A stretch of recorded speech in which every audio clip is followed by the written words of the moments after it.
The Weld Like Batter podcast is sponsored by MS Welding, the #1 welding solution provider. mswelding.co.uk. Are you watering first when you make a coffee, Shell? Did you see it on LinkedIn this week, yeah? No, I do know. I haven't had the time. I've not had the time to look because I've been busy. But you've asked me the question. I put the water in first. Yeah, me too. Yes. And that seemed to be the majority of the replies, to be honest. Okay. Yeah, I know people who do put the milk in first. Well, Simon from SWP came out with the right concoction. He was like, well, if it's this kind of coffee, I do it this way. Yeah. And if it's that kind of coffee, I do it that way. And if I'm going to make it like this, I said, right, when we open cafe, you can have a job 2 days a week. Then Simon is a barista because... I mean, we've got one of these Nespresso machines at home. With the capsules? With the capsules. And also one of these frothers, the milk frother things, you know. Yeah, I've got one in back. Yeah. So I'm quite happy with the instant coffee. I'm okay, but my wife Susan, she likes to have this Nespresso, but it's got to be done a certain way. Posh. So, and then she'll have instant coffee, but she'll use the frother for the milk. Okay. So yes. So it's not a straightforward process anymore. It's not, and it's a bit snobby. It gets a bit snobby. So I can't remember who came in, but I gave him. I had a coffee machine bought for my birthday, and I brought it in, and I haven't bought any more capsules for it yet. And I made him I think it was a Columbus. Yeah. And he said, I'm going to have to sit down for half an hour now because my eyes are kite. It's that strong. It reminds me when I used to go to the Middle East when I worked for Hypertherm, and for a couple of years I had the pleasure of visiting the Middle East and the distributors out there, which was a great job. But one of the things they liked to do, and the customers would love to give you a cup of Turkish coffee. That's insane, though, isn't it? And boy, you only needed one of them, and your skin's still itching at midnight. Bloody hell, you know. But the thing is, I got used to it. And then I got to a point where when I'm going to other places, they ask if I do a coffee. I say, you don't have to have Turkish coffee, do you? Why? Just wondered. I've got into Turkish coffee. It got quite addictive. That buzz. It got, but. That's good memories then. Good memories of working there.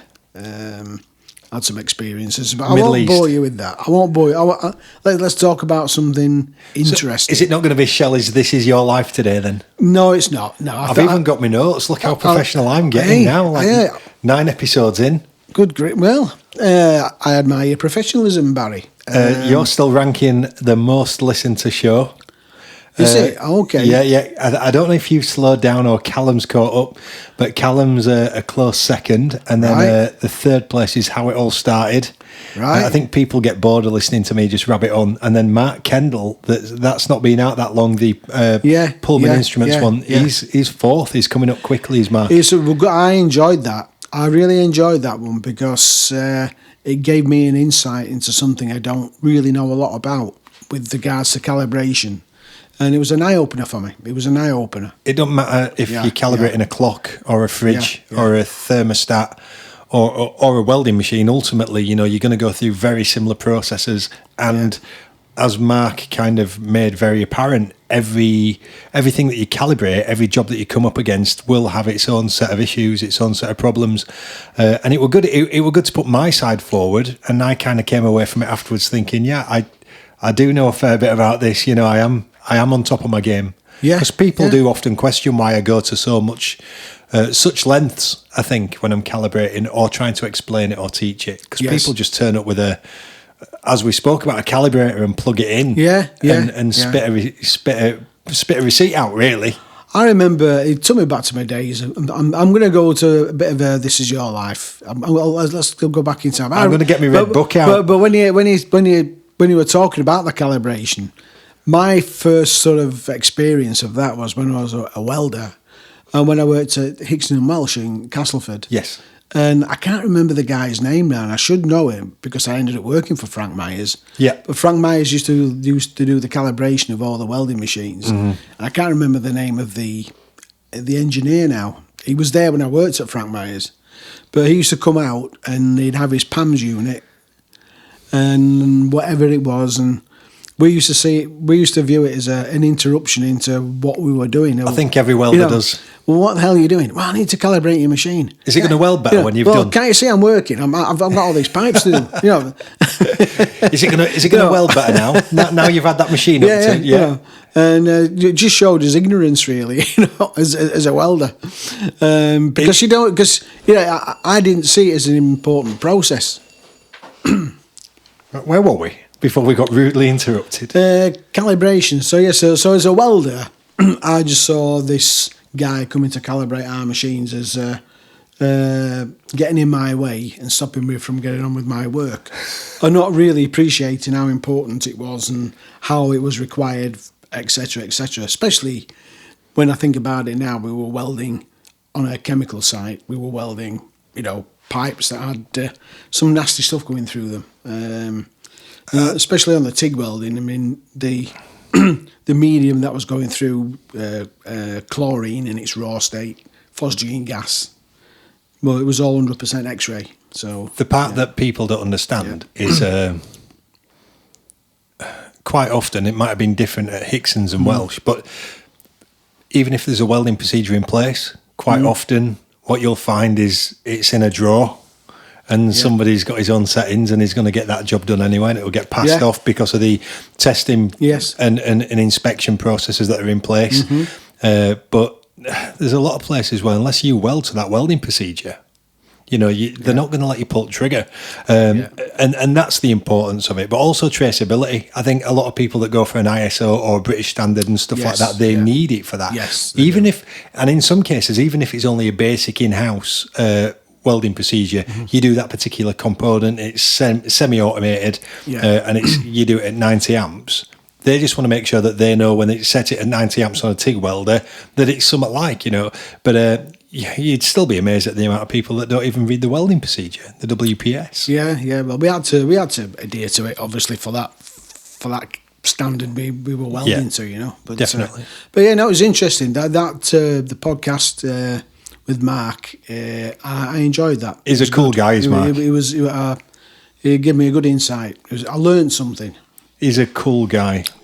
What have you been up to this week? What have you been doing? Are you getting ready have you got the camper out ready for Easter weekend? Well, the camper, a bit of news on the camper, I sold it because I got offered a silly price for it. Someone offered me a price. And what was it? What camper did you have? I had a Swift. It was a Swift Bolero. Right, okay. And I've had it 2 years, and I sold it for £2,000 more than what I bought it for. Jeez. So, is that because it's so hard to get hold of at the moment, or yours were modified differently or something? No, I mean, that particular one, this guy wanted this particular Swift Bolero model that I'd got. And wasn't bothered about overpaying? No, and so I thought, I ain't going to... So my wife's in charge of all that, as they are, so she said, Sheldon, take the money and let's see what we do. So the money's in the bank, and we're deciding, are we going to get another, or are we going to have some different kind of holidays? We're still sort of deciding. Yeah, and what are you leaning towards? I'd like another. You'd like another? I'd like another. I enjoyed that. You had a good couple of years cracking at that, didn't you? I loved it.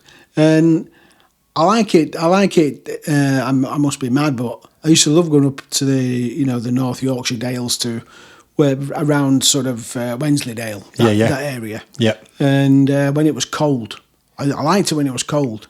Brilliant. Because you get set up in the campsite, everything else, then walk the dog.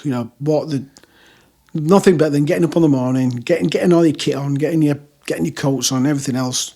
Your hiking boots and everything else. The dog used to love it. And we'd go for a long hike all morning, build a nice appetite up, then tire the dog out, then get to a pub with a nice open fire. Yeah. Good pint of ale, steak and kidney pie. Heaven. Heaven, mate, heaven. Dog laid out in front of the fire. I think one of my customers said to me yesterday, he was like, he's got quite a good holiday coming up. I think he's got a week away with his mum. She's 70. They've got a big house with a swimming pool that they're going to visit and stuff. And then he's going to go sailing with his dad, I think, for 5 days or 7 days, because he's got like a sailing boat, a yacht kind of thing, a small one. And he said, what are you going to be doing? And he looked at me and went, surfboard will be coming out, won't it? I went, it most definitely will, Surfboard and the new skimboard will definitely be coming out. Brilliant. Well, Oliver's family's coming over from Spain, his Spanish grandma and granddad. So he'll just spend a full week with them. He's training with a brand new UFC fighter on the Saturday morning. And that's come through the Mark podcast. Right, okay. Yeah, so that's a really good one to talk about later. But so he's going to be training in the morning, then I'm going to drop him back off so he can spend the full week with his Tita and Tito. Because they're a lot older than my mum and dad. I think Tito must be like knocking on 80 odd. Right. Yeah, and still works on his own orange groves every single day and his own rice farm and stuff. So it will be a good excuse to get my new skimboard and my wakeboard out and my surfboard and just go get hammered like on that beach. Yeah, it's brilliant. And what I used to like about the motorhome as well was I actually used to stop. Yeah. From a work perspective, it was I actually got up for that weekend or a long weekend or whatever. I actually got away from work. Yeah. And it was definitely good for recuperation and clearing your head. And then when you got back to work, you felt refreshed and you were ready for it again, Exactly. So it was very good for that. I enjoyed it for that. That's what I like about the camping. Because that's my favourite thing, getting the tent out, even if it's a big one, if it's a big rig or the small rig, get it out and leaving your wetsuit over the back door of the van all night to kind of drain off. You don't even lock the van and all the stuff's in the tent. It's how we like to live. And barbecue food every day for breakfast and barbecue food every night for dinner. Brilliant. It was the same in the camper. I'd get the barbecue out, rain, hail or whatever. The barbecue was out, And I loved it. So I don't know what we're going to do. But get another. I would like another. But where have you been this week with work? What have you been up to so this week? So work-wise, I've been up to Scotland. Where have you been up there? Customer at Scotland. I don't want to say too much because some of my competitors will be following me in. Right. Okay. But we've had a good. I've had a good week. Some good prospects. Have you been working on new processes? Or have you been problem finding? A bit of both, actually. Solution solving, and we've got an opportunity for some new business, and so we're working on that. Cool. Have you been up there with Brian? Yeah, Have you been with Brian. Brian and myself were together. Yes. How's he getting on? Is he doing all right? He's doing fine. In fact, Brian and I had a good conversation because one of the companies we went into, the production guy we were speaking to, we had a meeting with, and he mentioned to us both. He said, "Hey, this last 2 weeks we've lost 14 welders to the shipyards." So not 14 welding machines, 14 welders. Guys. So, and then Brian knew all about it. So it's it's all the new military stuff that's come through and everything else. And the money that the shipyards are paying welders for, I've heard it's astronomical at the moment. It's something in the region of, they're working 5 days. It's 60 hours over 5 days. Right, which is normal for most people in this industry. And they're claiming, and Brian's not one to come out with rubbish. No. He usually validates what he says. Yeah.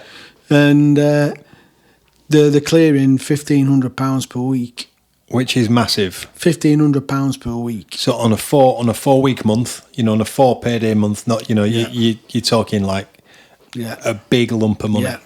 And and the company we were in, they said, look, we just can't match that money and everything else, and right. And so it's a problem. It seems to be there's never been a better time to become a welder now to be a welder. What I want to say though is when people. Like that's the extreme, isn't it? Like 1,500 a week. 1,500 a week is the extreme. But I know that people that do, I'm going to get him on the podcast in a couple of weeks, who do the hot taps for the gas mains. Yeah. He earns that a day. Yeah. Right? Yeah. But you've got to be incredibly skilled. If you get it wrong, you're probably going to melt everybody's UPVC windows within 350 metres of your access point. Yeah. And we witnessed that once. It wasn't him, but we did witness it once. UPVC windows were dripping down the walls on the outside of the house. So if you get it wrong, it's a dangerous. And for those that don't know what hot tap is, in reality, the pipe's live.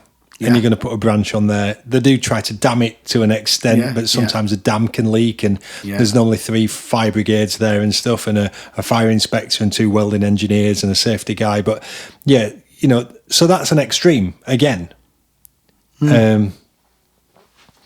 But even the guys that are turning up and working a 5-day week and working maybe 48 hours a week, 50 hours a week, I know that some of them guys are coming out quite easily with a 42 grand, 45 grand a year salary at the moment.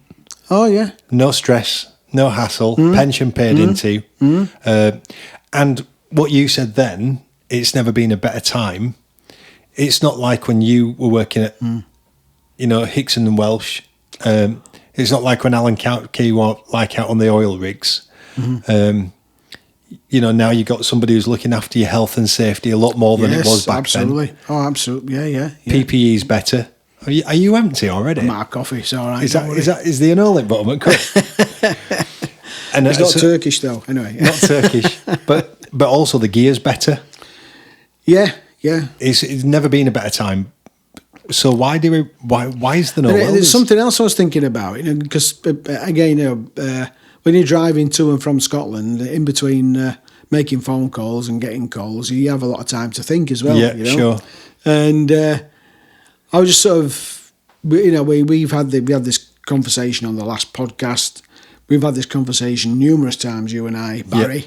I've had the same conversation with other people within the industry, and we keep saying it, and we keep asking ourselves, how do we encourage new young people into the industry? I think the question is, what's wrong? Why are we not? Why? I don't think it's how. I think that's one question that we need to address. Yeah. But we need to ask ourselves what's currently wrong. Why do people not want to do it? And I've also been thinking about this because I've spent a lot of time on my own this week. We've been incredibly busy. Now, I'm not saying this is the same for every welding training school or every welder training college, but I deal with 4 or 5, and I know that 4 of them, I've had a conversation with the guys that run the welding courses and the lecturers, and I will, if I'm in there calibrating or doing some teaching myself, quite often I'll get speaking to them, and I'll say, so how did you get into this? Most of them weren't even welders, Sheldon. So one of them said to me, well, I could weld the garden gate a little bit better than the other guys on the shop floor. And then when this job, came up, I thought I'd give it a shot. So if that's the guy delivering the course and the curriculum, what kind of an inspiration is he to the guys that come in and say, I want to be a welder? So I didn't have an option, because my dad was an absolute sensational stick welder. And when it came to like doing cast iron stuff, he was phenomenal. And I mean phenomenal. I'm not blowing smoke up his ass, God bless him. He was really good. And then when you look at people that I've worked with in the industry and the situations that I've been in, I've had to be on the top of my game to be able to pull it off.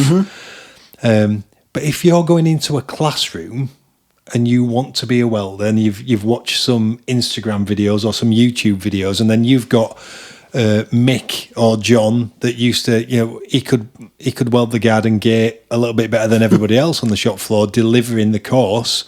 What hope do the kids have and the people that want to be? So I think that needs addressing. Yes, it does. It does. And like you say, I mean, I can remember people you work with as well. I mean, I remember my welding foreman, Dennis. He was to watch him gas weld. Every now and then he would bring the gas welding gear out and he'd butt weld a pipe. Yeah. And it was just magical to watch him. It was was inspirational. I wonder how many people can actually do that now with gas. Frank Myers himself was a phenomenal gas welder. To watch him gas weld, and I've seen him do the same. I've seen him do a butt weld on a pipe, and it's just a work of art. But when you see people like that and actually love it, and they give off that, I'll say, is it a charisma, or I don't know, they give off that sort of, there's an aura about it. I want to be able to do that. You know, I want to be able to weld like that, or be as good as that at what I do. You know. Do you think that we've got a generation of people who, because if you think back to Callum's podcast, something that Callum said, it started off with it. You know, he's got people asking him, you know, is there even going to be welding jobs in the future? Mm-hmm.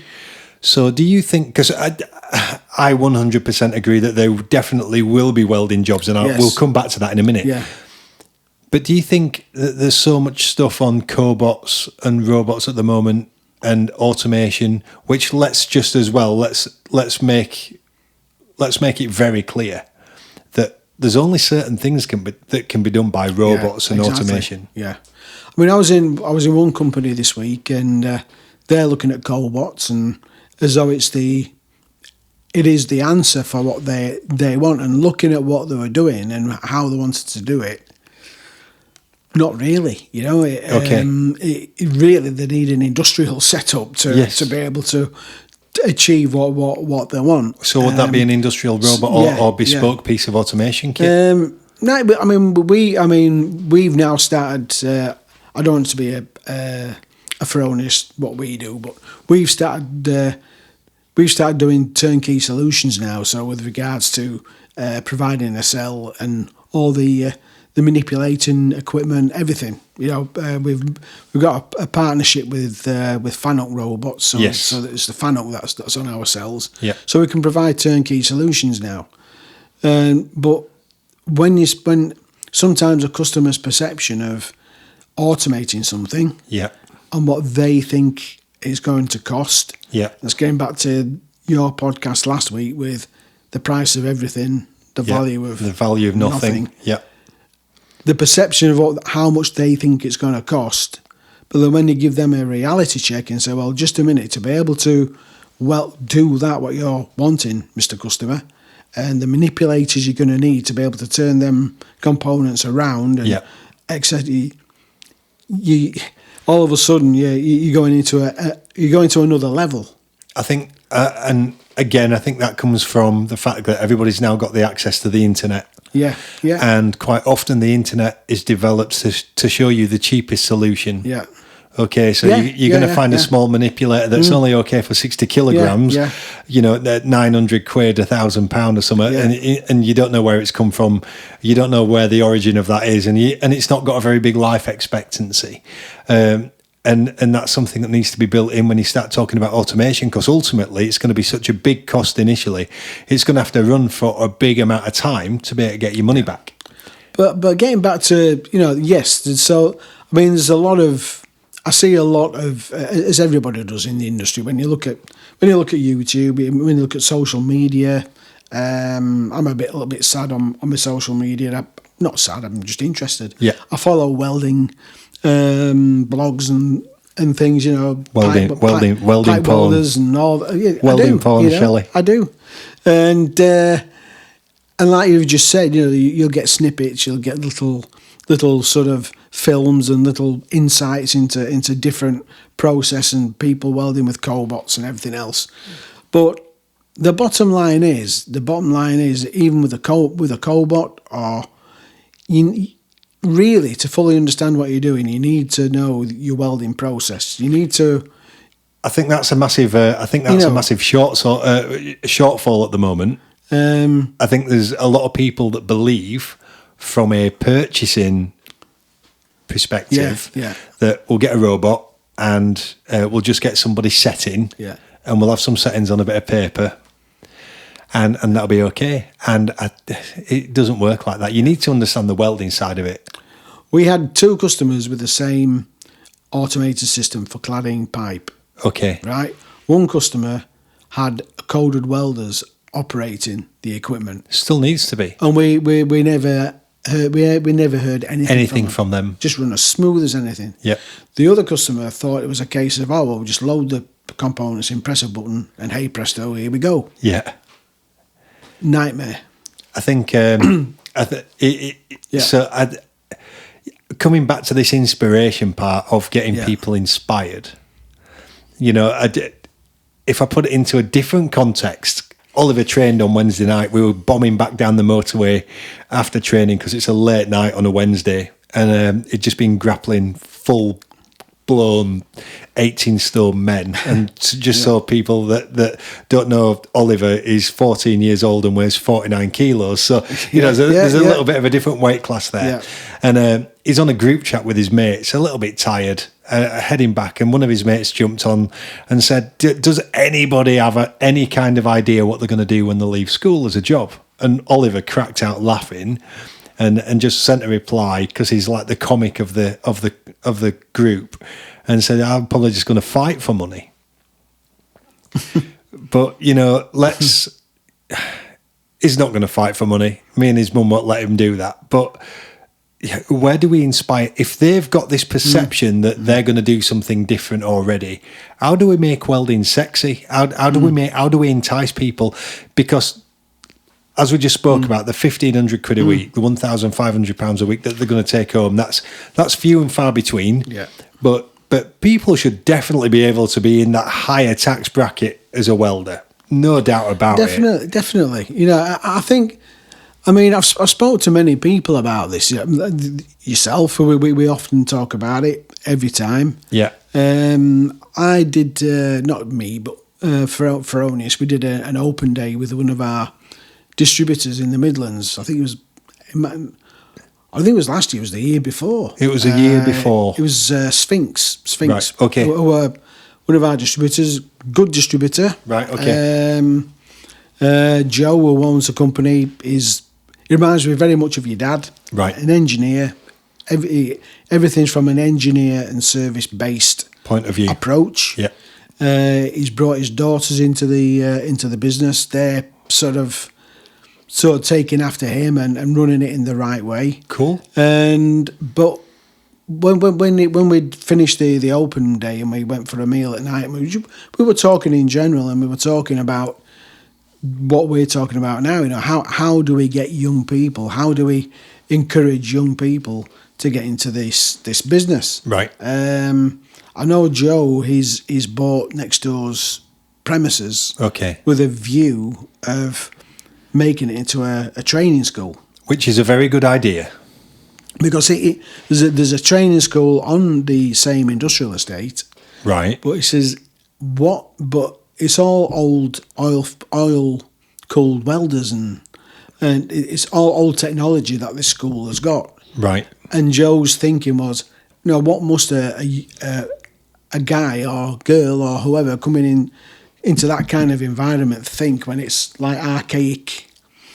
You know, they don't know welding from whatever. It's the first experience of welding. What are they going to think? Well, it's the same. Let's put it in a really simple, basic term. It's like somebody now, Oliver's age, watching a movie that's made in today's climate with today's technology, and then watching a film from the 70s. Yeah. What are they going to want to do? Yeah. They're going to lose interest in that film from the 70s. They're not, because it's not all flashing. Old. And I've only just thought about now while we've been speaking. But like, if you put Oliver in front of a film that was made in the 70s, that's all sepia tone, you know, colours are a bit shit, you know, audio's a bit crap. You know, it might be a brilliant storyline, but it's not going to entice him in. No. Take him to the cinema and let him watch some trailers where like meteors are flying in at 1,000,000 miles an hour and ground shaking when bass rumbles, and he's going to be like, let's spend 50 quid on popcorn. Yeah. And so I think they've got a really good idea, and that's something we said for a long time, that if you're going to teach people, entice them in, I don't think you can do it in a working environment 100%, because the working environment has too much of a pressure associated with it regarding getting stuff out the door. So I think there's got to be a little bit of a two-way approach. I think there needs to be a uniform front. I don't think it needs to be seen as, and at the moment it's a case of there's a training school there, we're going to try and get in there with our kit before everybody else. And then when they realise that training school's got no money, it's run as a charity, guy that runs it's got a bigger car than everybody else, and they realise that they're only going to put the basic machines in anyway, then they're no better off. They'd have been better sticking with old Millers and old Lincolns and all these Saabs that are in there already. I'll tell you something that I'm coming, because I do an awful lot of teaching, and I'm not selling that today. I've taught 4 people this week on 4 individual solutions and situations. The ones that get it easiest, 2 of them never welded ever. One guy wants to be able to weld alloy wheels and aluminium. Never picked up a welding machine in his life. Easiest guy to teach. The guys that I find have a really bad time with it are either guys that have welded forever, stuck in the ways, probably not doing stuff to a high level regarding X-ray and macros and welding procedures.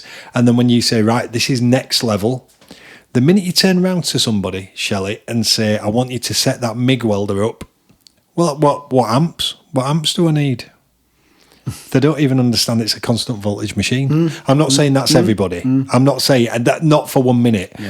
But 95% of the time, people set, even synergic machines like the Fronius and the EWM stuff, you still see guys setting it on the shop floor to amps, which is a lot of bollocks anyway. So where is it all failing? No, because again, one of my colleagues, Stuart Evans, in fact, he ought to get him on here actually, because he's been in the industry as long as me. And have I met Stuart? You might have met Stuart when you were down at Milton Keynes. I first met Stuart when we both worked at Bowler. I can't put a face to his name. Stuart at Bowler for years, right? And then when I went to Fronius and I became director at Fronius, I thought we're going to get him. Okay, right. So that was a recruitment and call. we did. Right. But Stuart and I were again, because Sphinx Welding is his distributor. He looks after them. Right. You know? So we were having all this conversation, and he came out with a good thing, because it really comes back to the schools and education. Which is my first thing on my little list of notes. Instructors in schools, not a welding inspiration. Well, it go back further. It's like careers teach. So, for example, in as far as a career, and I don't know how the schools approach it today, but is engineering welding, is that on their curriculum? Is that something a careers teacher or consultant will speak about to students and say, hey, I don't think it is. Look at this exciting industry. And Stuart gave me an example. He's one of the guys who worked at Bowler at the time, Mark Roberts, who he sadly passed away a couple of weeks ago, which really sad. Really, really nice guy. But at the time, he was at Bowler, and Stuart and Mark worked together. And then I'm telling lies. It's the guy who was the accountant. I can't remember his name. It's a guy who was the accountant. It's his son. That's right. His son was coming to the company on an internship. He was 15 years old, coming from school. So right, couldn't come to Bowler for an internship. So he asked Stuart, he said, for one of the days, can you take him out with you? You know? Yeah. He says, can you take him out with you and just give him a flavour of what the industry is like? A look at what we do. And so Stuart lined up some really interesting companies up. Okay. Valen Fittings and all the big castings and everything they do for offshore and everything else. Yes. And then one of the calls they went to a power station. So to get him kitted out with all the PPE and everything else, he had to go on a safety induction course. Yeah. Then they took him around, and it was on shutdown. Okay. So they're able to take him into all the different into the dead space of the boilers, then into where the turbines were all stripped down by the guys from Parsons and everything else for maintenance and everything else. And he came away from it, and he said he says, when I leave school, he said, I didn't know what I was going to do, but having seen all that, it was fantastic. Yes. He now knew he wanted to get involved in engineering because he'd seen it firsthand. But no one at school, no careers people at school had ever mentioned that side of what engineering can give you. And I'll have to speak to Oliver and see if it's even been mentioned at school. But I know Oliver's best mate, Jim, his dad is a machinist down at Sulzer's. Yeah. Okay. Yeah. I thought that would have been a fantastic kind of option for Jim to kind of have an insight. But then Jim's the one who messages Oliver saying, Oliver, are you just going to fight for a living and we'll be your crew? Because, none of us know what we're doing for, when we leave school. Yeah. So is it not, does it not pay enough, or is it played down as not paying enough? Do people have this, this misconception that it's still very Victorian? We've got people crawling under machines, getting chopped up at age 11 and 12. Do people still class the engineering as that? And it's funny that you mentioned, the power station, because yesterday I got a bit of a broken language phone call. And again, I don't want to say too much about where from or what company. Chap was German, been on site for a week, building a new power station. I think it's going to be a mini, one of these micro power stations. Is all this stuff stuck in customs because we're not part of the EU anymore. We don't have the staff in the UK to do the welding or building of the infrastructure for the power station. So the company and the team have come from Germany, 27 men being stood on site 10 days without any kit, getting paid hotels, stoppages, food, great wages. He's like, Barry, right, I need to get stuff going. Can you help me? I was like, yeah, what do you need? He needed some regulators, some bits and pieces, just so they could start getting stuff ready and prepped. And I said, why have you come from Germany to do this job?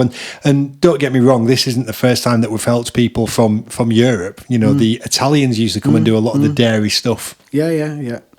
But so there's definitely a skills shortage. Yeah. And this guy, he wasn't young when he finally turned up yesterday. Yeah. Probably your age, long hair down his back, been doing it his entire life. I wish I had long hair, anyway. Yeah, mine just goes a bit frizzly around edges. And so, I think in schools, so how do we address that? Mark from Pullman's made a really good comment, didn't he? He said, people were paid to stay at home through the pandemic. He made a very good point with that. And that has had an impact. COVID definitely has had an impact on our industry. But has that had the impact at the level that we're talking about getting kids interested? Or do we just have a generation of kids that don't care? That aren't interested, that watch stuff on TikTok and YouTube because, the mums and dads are working their absolute backsides off, so they get away with whatever they want to do. Lock themselves in the rooms away. Yeah, I've listened to a podcast this week. The average amount of screen time on a teenager's phone under the age of 16 in the UK is 9.8 hours a day. I can believe it. And they watch all this crap on TikTok, which is fake. People renting a Lamborghini for 25 minutes, people renting a jet to pretend they own it for 25 minutes. And do they believe that's a lifestyle? Or because we made them stay at home through a pandemic, have we got a couple of generations ahead of us of kids that don't actually know what they want to do because they had such an unreal episode in a life, which now we've all just kind of tried to get along from. None of us know what the fuck's going on.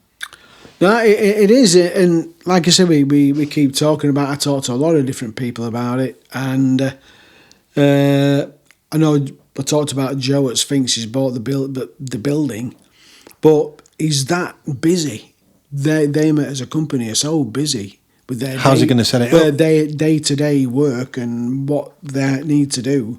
He just hasn't had the time to really investing, not so much to invest the money, but the time to invest into getting it right. And 6 months ago, I approached an instructor from one of the colleges. And I know you want an easier number than what you've got at the moment. Why don't you come and work for me 3 days a week? 2 days a week of that will be helping set up the training centre at MS Welding. It was like, well, I'm at a point in my life now, we've just lost your dad and he was young. I think I'm just going to take early retirement, maybe dick about for a couple of days a week. I went, well, come and dick about for me. And we're like, no, I'm just going to go, we're going to move, we're going to go stay in York. So it's really hard. So then when people say to me on a regular basis, just sidestepping this a little bit, but I think it all plays into the same story. Have you got anybody to help you yet? Nobody's interested. And I'm going to need somebody to come and help me who's going to have an effect straight away, who's either going to bring clients with them or going to bring something to the party. You see, that's you make an interesting point there, Barry, because when we talk about the industry, so there's no young people coming through with regards to the actual welding and practical side of it. Well, let's talk about the youngest that you probably know, Joe from Bowler. Joe at Bowler, yeah. Right, how old's Joe? How old is he? Is he? I think he's nearly 30. I think. Right, so he's nearly 30 or 30. Yeah. Why is Joe a welder and now it's because of his dad? Yeah. I work with his dad, Steve. Yeah. Callum from EWM, young. Yeah. But being an engineer his entire life. Who else do we know that's young? Well, that's what I'm saying. It's not just like people like. So getting the people on the shop floor is one thing. Then when you come through and then you look at the supply chain and the people who are involved in the supply chain in the welding industry and what we're talking about now. You talk about Joe, he's about the youngest I know at Bowler, and young Callum at EWM. We've got a good guy working for us on automation. He's 36. 36. He's not a young lad anymore. Young Johnny. I mean, he's the youngest of us all. I mean, we're all sort of 60 and 60 plus now at Fronius. For anybody that doesn't know me, I'm not 60 plus. That's just Sheldon. So it is a challenge and it's a gap. You know, it's sort of as well as trying to pull people through on the practical side and encouraging people into the industry. We in the industry of supplying and providing welding solutions are struggling to get good young people as well. Yeah. So you've got an unlimited budget. Let's do this theoretically, okay? Because there's going to be some good people hopefully listening. Let's this is all off the cuff. You've got an unlimited budget, and you've got an unlimited team of people, and you've got unlimited resources regarding how we're going to entice people. You're one of the masterminds of it, and you're working alongside me and some other people from other companies, and we're having a non-competitive approach at this, right? So that don't mean Fronius is involved because they want to put Fronius kit in. Bowler's not involved because they want to put Bowler kit in. EWM's not involved because it can only be EWM kit. Let's say we have an unlimited budget, unlimited people. We don't have those restraints regarding people saying yes and no. We don't have people wanting to do it for their own financial gain. How do you do it? You know, it's all right as banging his he's all right as banging his heads about. And I've thought about this, you know, because what do we do? And so there's no right or wrong answer. There isn't, but from me, the first thing I would do is what we said before, is start and look at the education. So look at the schools. So how is engineering and how is engineering, welding, vocational careers, how are they positioned at school? How is it how do they steer students to looking at that kind of a choice of a career choice as being a positive one, something that can advance in and something that will be rewarding. Something that's going to be exciting from the word go, right? So So in the meantime, so while we're doing that, in the meantime, when I say we, all the kind of people and companies you've just mentioned there, it's our responsibility to make it appealing. Right. So picky team. Next part of the team. So you need. Well, you need. Just come a little bit more on mic. Oh, sorry. Yeah. So you need good you need welding and engineering knowledge. Yeah. That we already have. We've got years of experience between the companies you've just mentioned. There's years and years and years of experience which we need to pull together and come together and figure out a way of how we position our industry and how we portray this industry and change the perception, because you mentioned a point there. Is the perception of engineering and any kind of vocational career, is it still viewed as old-fashioned, dirty, blue collar? It's not. You mentioned it's not sexy enough. It's not appealing as someone working in an office or whatever. So I don't know. So we've. That's it needs to be a unified approach, a unified front. I think we need to attack it, and I don't mean in all you're going to hear now, and I can hear it in people's minds. Well, we need to get an Instagram account, and we need to make it look sexy, and we need to get a YouTube account. It don't work. They're not interested. After 3 seconds, seconds of watching it, they're watching something else. I mean, you could use that kind of platform today. You would need to use a certain amount to reach the people who want to reach. But the message still needs. But the message needs to be more credible than what it already is. So I think Lincoln's got a lady in America who they sponsor, who's a female welder. I think now she's a welding engineer. She's going for the full-on qualifications to be a proper, down to metallurgy values and stuff. So she's sponsored, and I think I've not listened to her full podcast, but I think she works for a racing team now. Right, as the welder. So she turns up at race days and track days. I'm sure she's involved in all the welding and production in the workshop, but she does all the repair side of it as well. So she's on track days. So that's really good, but I don't see enough of her. I don't see enough of honour there, giving those detailed explanations to the kids. Which is where we need to be, not just jumping on a podcast with somebody like me to talk about welding, and jumping in at the level of where we need to start getting them excited. JCB do that very well. I've noticed on LinkedIn we're heavily involved with JCB as a customer. That's well known in the industry. Yeah, and they have a good influx of young apprentices coming through, boys and girls. Yeah, and every so often on LinkedIn they'll interview a couple of them. They'll show you a typical day in the life of this particular young female apprentice who's doing some CAD drawings, and she's out on the shop floor and she's applying what she's done with the drawing to fitting it to, all that kind of thing. And it's good. It's gives me a really good perception. Talk about of JCB and how they're investing in young people. Byworth boilers are very similar. Making it very public. This is our latest graduate. Yeah, they had the PM in. PM was in a couple of weeks ago. That's right. I saw it. On LinkedIn. Which I thought was quite cool. And I just said to Rob, I sent him a message. I kind of said, "Did he get your vote then?" And he said he came across really, really well. But again, they're one of the very few. And I'll tell you somebody who's been an inspiration to me over the last couple of years from how he conducts himself in this situation. And I said to him, I want you on podcast. I'm not going to be famous. I'm not coming on. Is Richard from Leeds Welding. And I'll tell you why. Yeah. I'll tell you why. Because it was an awe-inspiring situation. It was that in the moment.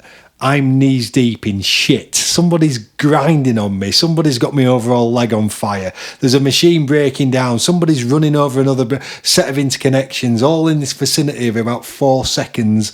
And Richard's walking through the middle of it all, like some movie star, all the smoke and flames and sparks like dispersing from both sides of him.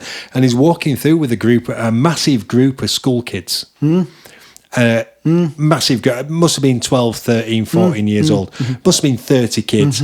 So the health and safety lady's with them. She's walking through, making sure that everybody's got the high-vis vests on, they've got the glasses on, and Richard's showing them the robots, and he's showing them the welders, and he's showing them the stuff they make, and he goes, and that's Barry, that's our Barry. You know, he comes and he looks after all our stuff, and there's a guy there who's really, you know, works through this industry. You know, when I first met Richard, they had 10 welding machines. Now they've probably got 10 presses now, 4 lasers, you know, 70 welding machines, 3 robots, 4 robots.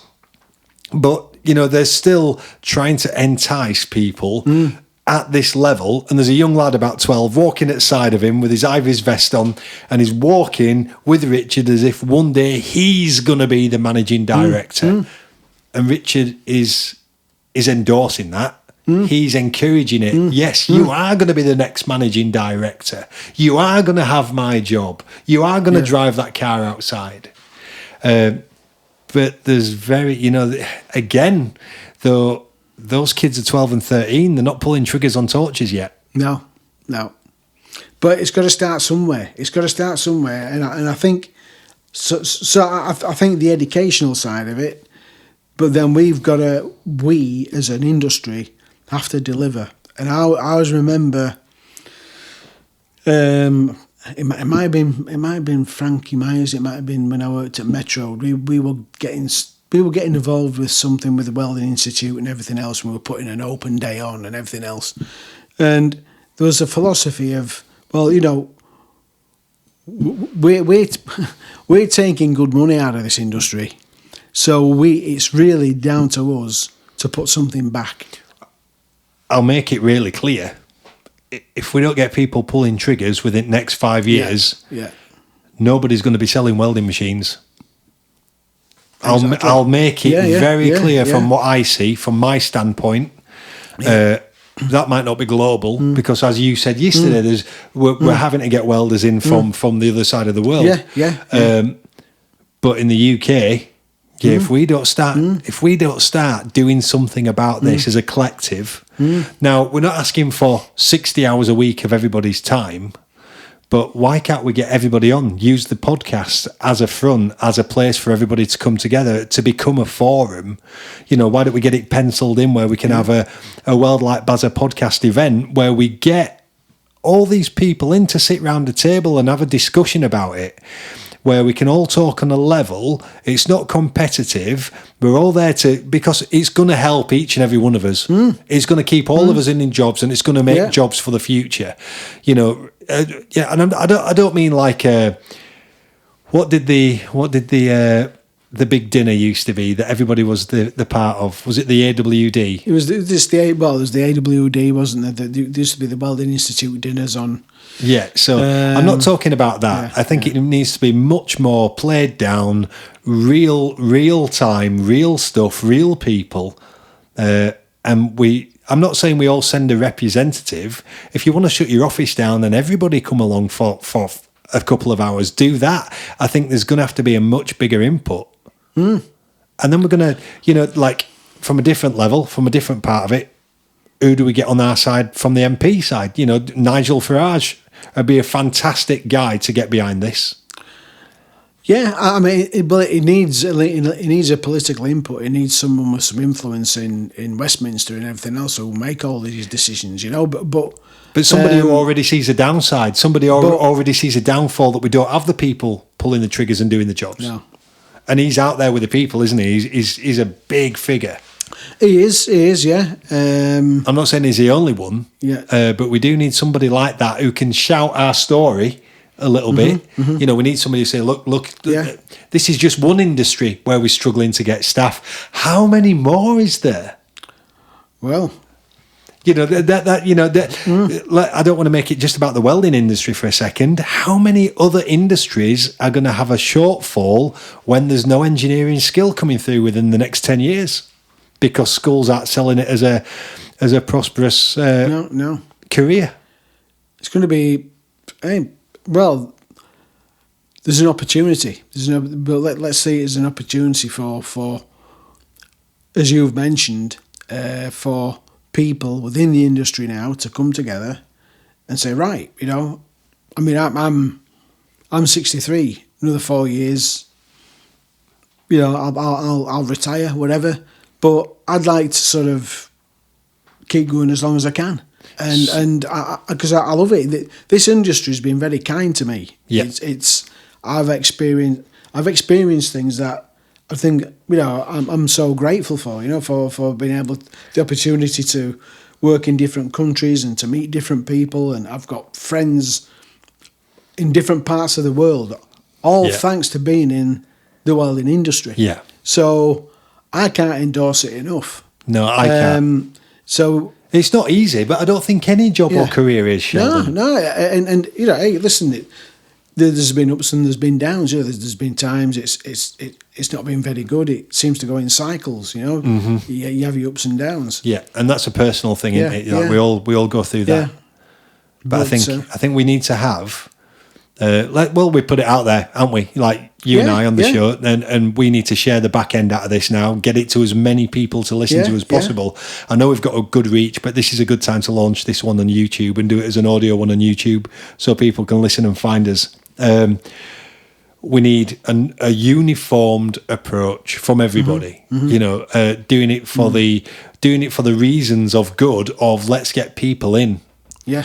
You know, and I was thinking about it earlier. There's so much that I can't talk about, but it's so cool that I'm sure people would love half a chance at some of the stuff and some of the places that me and you've been. Yeah. I'm sure, you know, and you know, we need to look at a different part of it, Shell. The infrastructure around us is pretty much failing, isn't it, globally? We're going to need engineers. We're going to need new infrastructure. Now is the time to make this happen. You know, if you think about a guy who's maybe 68 years old now, who's been a car mechanic all his life, and all of a sudden he's got to start working on electric cars, he might be, I don't want to be doing this, hooking a car up to a computer to tell me what's wrong with it. But it's a change of mindset and a change of skill set.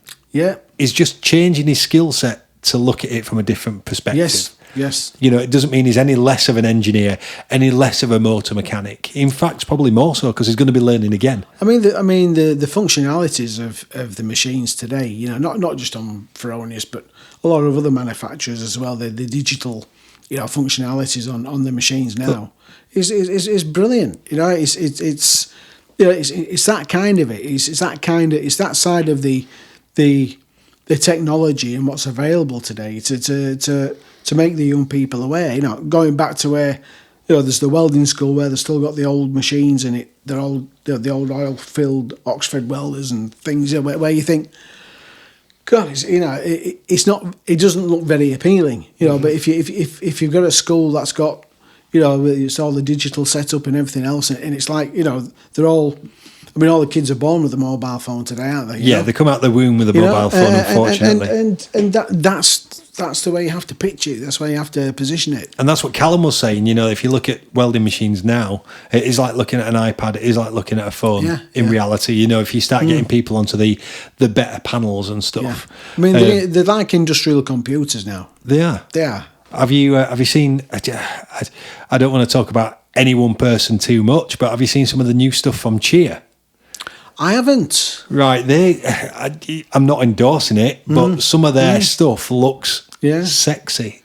It looks what we're talking about. Right. You know, they're Italian, aren't they? So, you know, there's always got style. There's always a design flair. Yeah. Does that mean it's going to stand up in industry when a 40-ton trailer's run over it? Probably not. But you know, they've done a really good job of making stuff look good. Mm-hmm. EWM really come on in leaps and bounds this last couple of years. Some of the stuff for me looks brilliant with the new digital displays. TPSI's one of the sexiest looking machines when it's all red and it's curved. I mean, at the new software now, because they've just upgraded the software again, and right? It's just the menus and everything now are just amazing. So is it different from the last generation? Yes. You'll have to come down and have another look. It's just nice to have a look at other stuff, isn't it? Yeah, it is. It's and it's upgrading all the time, and to a young mind, that's got to be interesting. It's got to be, nothing's. It's not standing still anymore. It's changing all the time. My emails from Austria, there's always a product news. Product update. Yeah. Software version, blah blah blah, is now this because of this and this, and we're going to do this. It's just changing. It's just constantly, which is great, and that's why I like it. It keeps you up to date. It keeps me young, which we all need, don't we? We all need to be kept a little bit young. Yeah. I don't. Do you listen to other podcasts, like not just about welding, but do you listen to other stuff? The only other stuff I listen to is music. Right. Okay. Yeah. Well, I've got some quick fire questions for you for end. But go on then. No, that's at end. I'm not going to do that. Right. I want to go down this rabbit hole first. Right. And this is something I've thought about for a long time. And then somebody sent me a video last night. It was about 20 to 10. Oh, Barry, have you seen this before? Metal 3D printing. I think it's a Fronius set that's doing it. Mm-hmm. Right. So,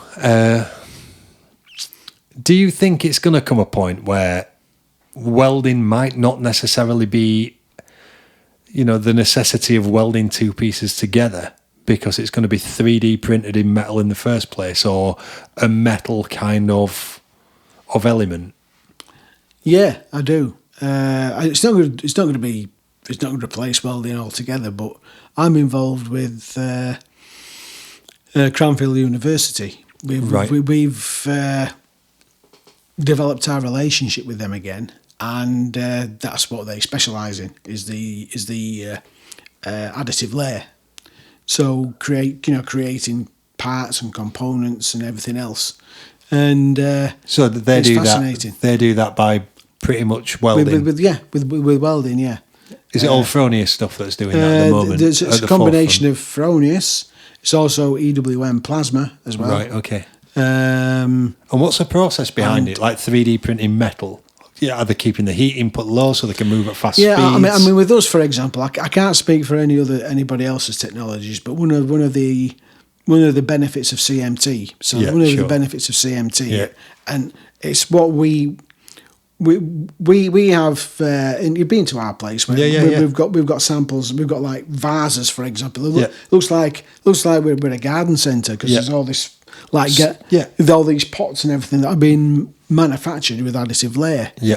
And what it's there to illustrate is how versatile the CMT process is. Yeah. And not cool as in, hey, this is cool, but it's cool from a temperature point of view. And how it keeps the heat input down. Completely. So you're able to put layers of weld on top of each other multiple times. So I think one of those vases, though, didn't it take something like 2 weeks to make it or something? Probably, yeah. I mean, it's more advanced now. It's more advanced now? Yes, it's more advanced now. I mean, there are companies in the industry now. I mean, there's where they're manufacturing titanium components. 3D printed. 3D printed. And for example, a lot of it's for the aerospace technology. So Airbus, for example, if they need they might need a bracket on a wing. Okay. And they've got to wait 6 weeks for delivery. Where the engineering company who's got the 3D printing capability can make it in 3 days. Exactly. And is this something as well as trying to entice people to be pulling the trigger? Is this something once you're really good at welding, you're going to be able to work up to this kind of level of stuff. Exactly. And I think that's and the reason why I mention it is how interested are you in UFOs and flying saucers and aliens? Are you or are you not whatsoever? I have been. Yes, I have. Yes, yeah. Right. So I've been massively, shall I say, interested in the topic from being very young. Very young. And it was a conversation that took place in the family home with my dad for hours and hours and hours on end. But I've recently revisited an awful lot of it. And one of the things that was said back in the 90s by Bob Lazar, who tells a story that he worked on alien craft or technology that was alien, not to this world, it was completely alien, is he, if he's right or wrong, it still can't be proved if it's right or wrong. I'm a big believer that in what he says is true, 100%. But what he does say is this stuff was completely alien. The tech just wasn't from this world. But when they had a look at it and ripped it apart, there was no welded joints. There was no mounting brackets. There was no screws. There was no fixings. It looks like it had been 3D printed from the ground up. Right. So this is where I'm going from it. And if you look at exponential growth, like they're pretty much saying that AI is going to be at a point of the human brain, and that's not just one human brain, but that's all human brains by 2027. So it's not far away. No. Now you can look at it one of two ways. Are we all going to sit back and be lazy and not get work out the door until 27, until AI's at a point where we can pretty much turn it on, and that's going to become the trigger puller of the future? I'd hate to think that that's the case, to be honest, because we've got a long time to get there, and then I don't think it's going to happen. But are we in a generation at the moment working with a generation of kids and young adults who have already been programmed to think that that's going to be the case in a few years anyway? Is that one of our obstacles that we need to overcome? Hey, it's a good point, Barry. That is a good point. Only because I'm completely I think on a completely different, which is why I'm good at what I do, isn't it? I think on a completely different level. I need to be able to, and it's how I adapt myself to a multitude of situations. But these kids and these young adults, are they already programmed that there's not going to be jobs for them because there is going to be some AI to do these what they class as shitty jobs? Could be, right? Yeah. I don't think that's the case. And even if it was, do we have a financial system in place at the moment to make it happen for absolutely everybody? I don't think we do. We the amount of robots that I think, the amount of cobots that you're going to see stood in corners not doing anything in 2 to 3 years' time is going to be a very large number, Shelley, to be honest. Well, it could be. I mean, it's like everything. Everything has its application. It has its application and its process. There's some people that's really good at selling stuff into the wrong application, though, isn't there? Yeah, and it could well be. The cobot, and it seems to be. It's like a buzzword, or cobot. Oh, it's very buzzword. It is very buzzword. Yeah. Have you got a cobot? And we're getting a cobot. Have you seen that cobot? And great, and I'm sure there's applications where they're fantastic. But in my customer the other day, he was talking about cobots, because he's seen it, heard it, and as well, looking at what you're doing at there, I think you're going to have to go down the industrial route, because they're not still going to be man enough for what you wanted, what you're wanting to achieve. So let's kind of just look at a few things that we've kind of touched on today. One question that I have got for you is, within the last 15 years, I don't want to go right back to the beginning, but the last 15 years, I want you to tell me about, quickly as well, 2 of the coolest places you've been as a welder, or a welding applications engineer, or a sales guy. 2 of the coolest places that you're allowed to tell us about that might entice somebody, and so they can go home and tell their kids or nephews or nieces or cousins. One of the places was South Africa, when I worked with Hypertherm. Okay. Managed to go to Richards Bay, to Bell Equipment, very similar, like Caterpillar and J. Okay. and just being there. Yeah. Just be, I mean, you could be, you go into the factory, you could be anywhere. Yes. But then when we'd finished, and the distributor I was with said, right, we need to go back to Durban now. Okay, but I booked you in the hotel in Umhlanga. It was called Umhlanga Rocks. Oh, great! What? Where's that? Oh, I'm sure you'll like it. Right. And honestly, it was just the most amazing place. I'm thinking, God, I'm actually getting paid to do this. So I would say that was one highlight. Then the other highlight, it is a bit of a story, but it's more interesting than anything else, was in Saudi Arabia. Right. Where, with our distributor, Al Ruki, we visited Bin Laden construction. Right, interesting.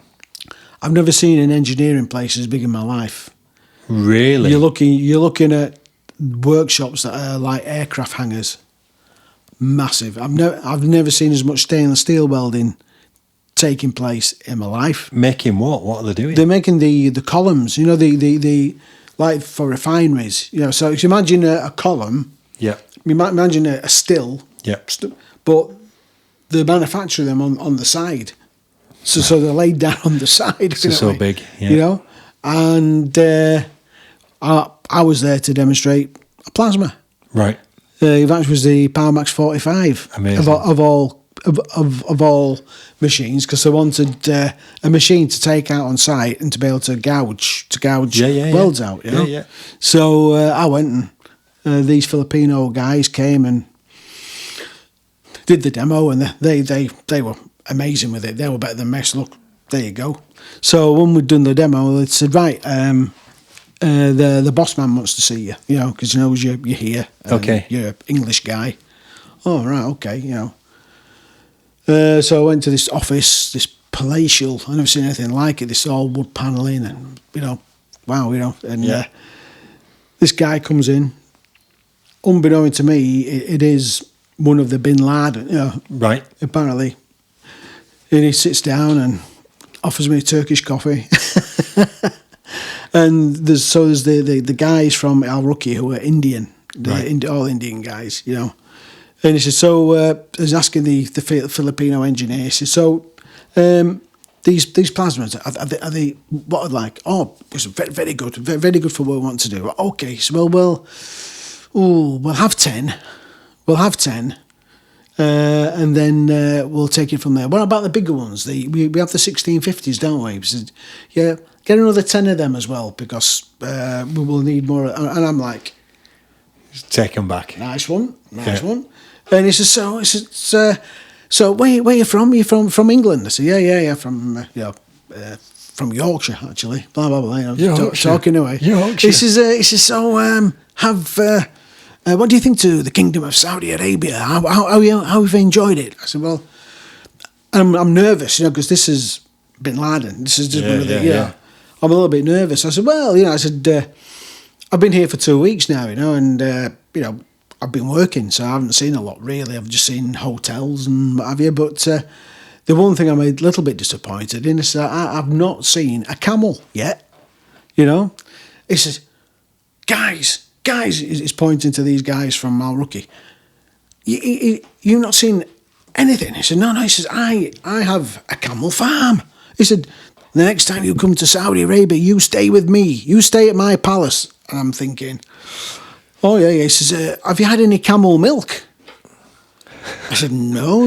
I said, you need the camel milk. Very good for, and he's like, For natural. For reproducing children, and he's giving all the signs of it. And maybe, I said, all right. I said, well, the thing is, and it's one of these where you engage your mouth without thinking. I said, well, you'll need that, won't you, if you've got 4 wives? And he looked at it, and you could have cut the hair with a knife, And then there was the longest sort of pause. I thought, oh my God, I just I just shot myself. And then he just burst out laughing. Funny English guy. He's like, I like you. He's like, I like you. Amazing. I'm like, my heart's pumping. Yeah, you thought you'd been put against the wall there. I'm thinking, get me out of here, you know. And but we left on good terms. We got a great order out of him. Amazing. So it's experiences like that. Now the thing is, and I could do with This Is Your Life again. I could tell you all kinds of stories.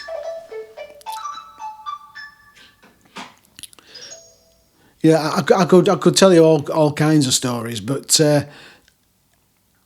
this and I said before, this industry, being involved in the welding industry, and then I got into sales and the companies I've managed to work for, and what I've learned as well, learned so much of different people. Yes, it's an industry that's been very good to me. Yes, and I can't advocate it enough to other young people. An industry. It's a world you can come into and learn so much and gain so much experience and go to different places. The world's your oyster, really. You know? I know that I'm willing to try and get this educational enticement going, no matter how we need to do it. We just need to get. I can't do it on my own. And it's something I said to my dad 30 years ago that I wanted to do. 30 years ago I said it, and you're talking about it with me. You've had conversations with other people, the same conversation.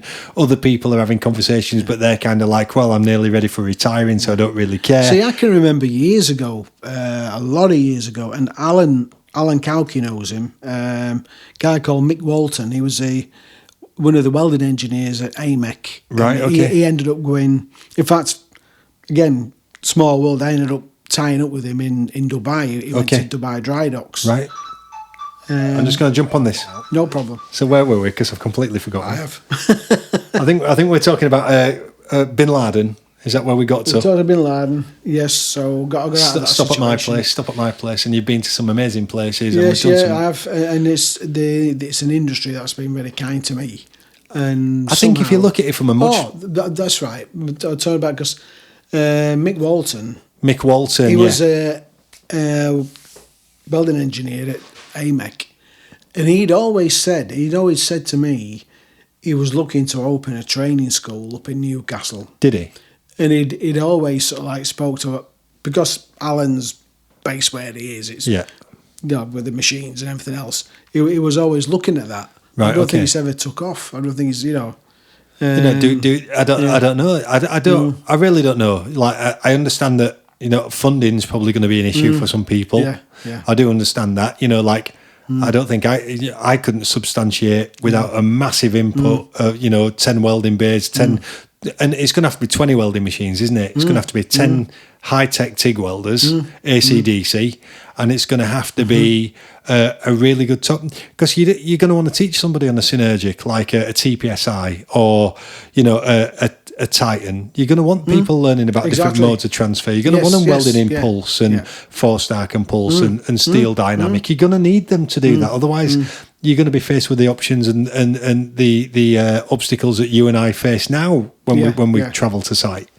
So we need to get it together, and you need to share the back end out of this and get as many people involved. And then we can have, even if we all sit round a round table and bash ideas out, if one thing comes out of it, it's got to be great for the industry. It's got to be good for the industry. It's got to be good. Yeah, we can do a podcast about it. Yeah. I tell you what questions I have got, mate. And before I get these quick fire questions, right? Are you coming back on in another couple of? I need to get Callum on. Unfortunately, Callum should have been on before you, because he was on before you initially. Yes. And he wanted to come. I was just too busy. I was like, Callum, I don't even know what day it is, so you can't come on. Yes, we need you. We definitely need you back on. Yes, definitely. Good. And in the meantime, I'm going to give you a challenge. Right? You're going to have to find somebody else that you want to come on the podcast and convince them they need to come on. Okay. Right? So somebody that you would like me to talk to that you can then listen to. So that's one of your challenges. Yes. And Brian lives too far away, unfortunately. Yes. And but it'd be so good. Yeah, it does. Good. Right. So that's one of your challenges. Yeah. And in the meantime, you need to have some kind of progress on the questions that we've kind of come up with Yeah. today. Yeah. Yeah. Right, are you ready for your quick fire questions? Well, go on then. Right, favourite car of all time? It's got to be Jensen Interceptor. Wow. Yeah, why? 7.2 litre engine, 4 carbs. I just think it's a fantastic piece of engineering for the time. Awesome. I didn't expect that. Yes, I thought it was going to be a Capri. No. White Capri and white stilettos hanging out the back window. Right, question number 2. Favourite band of all time? I'm only asking this because I went to see OMD and you went to a gig the same week. Pink Floyd. Pink Floyd. Yes. Why? Tell me why. Because I just think their music, it appeals to me. It's to me, it's intelligent music. It's emotional. It's great. I just love Pink Floyd. I saw them in I saw them in 1980 on the Wall. On the Wall tour, when the Wall originally came out, the Earl's Court, and they just blew me away. Have you got it on vinyl? I have. No yes, way. Yes. Still got Fucking it. no way. Yeah. And it was £6 back then. Which now I had a look at it the other day, so you can still get, and it's a repressing, so it's not the original. If you get a repressing, it's 75 quid. Yeah. Now. Yeah. On vinyl. Yeah. In fact, we went, me, my brother, and my mum, because my mum was a Pink Floyd fan. Amazing. We brainwashed her. That is not brainwashing. We all went £2 each. That's amazing. So what were you? I'm gonna throw another question in. First record you ever bought? What was it? It was "Show Me the Way" by Peter Frampton. Fantastic. Why that song? Why that? Because it was at the time. It was released. That's 1976. When it was on Top of the Pops, it was a live. It was live. It got this black Les Paul with the 3 pickups. Oh yeah. I was just like, whoa, that's such a cool guitar. Yeah. And I just liked the song. I'm going to throw another one in. Favourite piece of old welding equipment ever? Miller Syncrowave. Yeah, I knew that were going to be the answer. Yeah. 300 BP. The old bit, yeah. Yeah. Yeah. Unbeatable. With a big switch to move it to AC. Yeah, and you needed a lever to turn it on with the power switch, that magnetic. Yeah. And that's just memories, you know. It's the one that more or less served you. Served the time on and you know, yeah. Favourite piece of welding equipment now? It's got to be my favourite piece of equipment now. Has got to be the Feronius TPSI 400. Right. But I also really do like the iWave, the new iWave. The new iWave. New iWave with the ability to change it to TPSI. Oh. It's phenomenal. Interesting. Phenomenal piece. CCCV, built-in inverter there. Nice. Clever. And we've just got now AC MIG. AC MIG. Full AC MIG or only at a certain amperage? No, a full AC MIG. Wow, because I know that EWM on the Titan do a Titan XQ AC. Yeah. That's interesting. You need to come down and have a look. But this isn't got a phone. It's not a Feronius blog. That's interesting. Yeah. But no, it's phenomenal. It's it's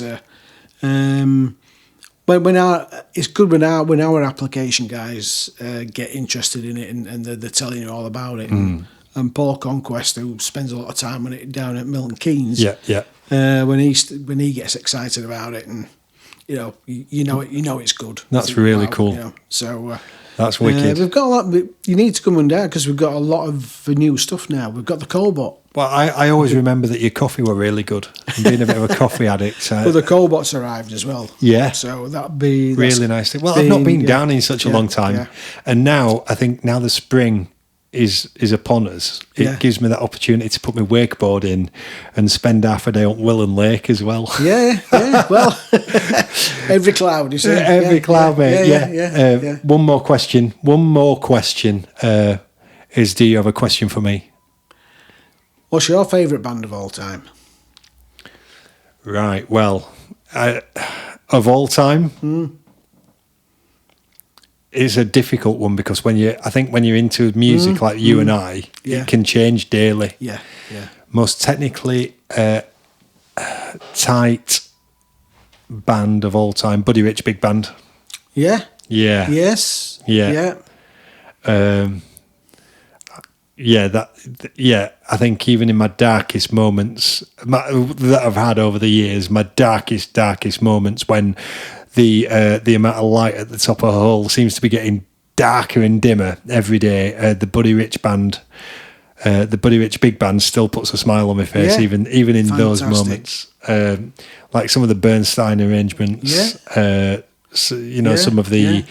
You've got to remember that a lot of the music that you listen to was all recorded live. So all that stuff that you listen to from then, I think he died in 1987. Kathy, his daughter, were doing like the Buddy Rich Memorial concerts from 1988, 1999, I believe.